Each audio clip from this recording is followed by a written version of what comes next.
Bonjour et merci d'être venus aussi nombreux pour ce nouvel épisode de la Chouette d'Or, dans lequel je vais vous montrer comment classer les énigmes. Et vous allez voir que c'est très simple, puisque ça ne fait appel qu'à quelques connaissances de base en physique. Quel niveau? Lycée.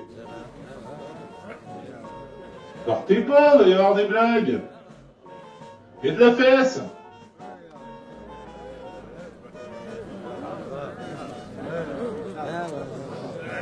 Bien, on va donc faire un peu de physique, et plus précisément de l'optique ondulatoire.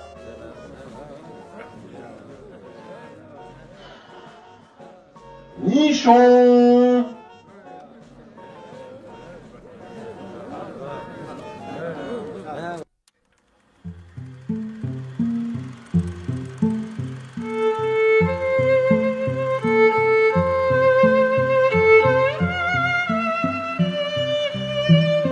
Alors, classer les énigmes dans le bon ordre est très facile. Tellement facile que vous allez le faire vous-même.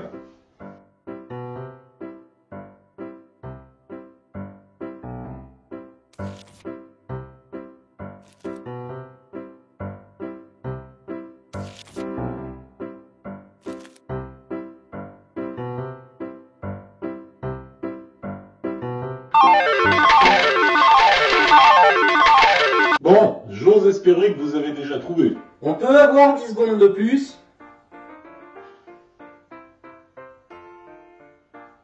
Si vous avez un peu de jugeote, vous avez compris que c'est l'énigme B qui permet de classer les autres. Mais comment s'y prendre pour la résoudre? Alors, il est possible que vous ayez déjà trouvé le truc. Pour ma part en tout cas, ça m'avait sauté aux yeux. Pour les autres en revanche, il va falloir regarder le tableau. Outre un personnage ressemblant vaguement à une vierge en prière, et qui a été imaginé par l'artiste, outre ce personnage donc, le tableau représente un arc-en-ciel dont les couleurs se mélangent pour former une lumière blanche. Phénomène parfaitement naturel en optique. Je sais que vous allez me dire que ça marche pas quand on fait de la peinture, mais avec la lumière, ça fait du blanc. Bref, cherchons dans nos énigmes quelque chose qui évoquerait cet arc-en-ciel. Non, mais c'est bon, c'est les têtes de chouette.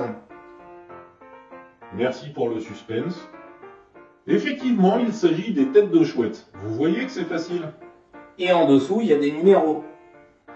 Dis, c'est qui fait l'émission? C'est moi ou c'est toi? Je continue donc.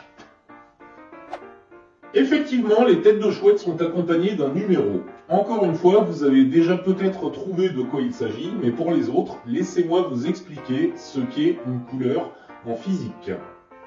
Quand on pense lumière, on pense généralement photons, qui sont des particules qui composent la lumière. Mais si vous avez fait un peu d'interférométrie, vous savez que la lumière a aussi une composante ondulatoire dont la nature est électromagnétique.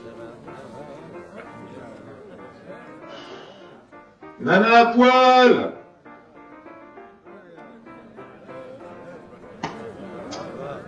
Bien. Cette onde n'est pas juste un dessin, elle existe physiquement et a donc une taille. Et la longueur entre deux maxima consécutifs de l'amplitude de l'onde s'appelle la longueur d'onde. C'est bon, vous suivez toujours? Répondez pas tous à la fois, hein? Bref, c'est cette longueur d'onde qui détermine la couleur de la lumière. Et pour la lumière visible, elle s'exprime en nanomètres.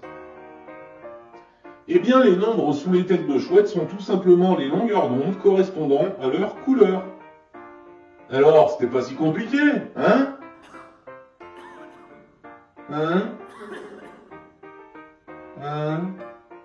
Mais l'énigme n'est pas encore résolue. Maintenant, il faut classer tout ça.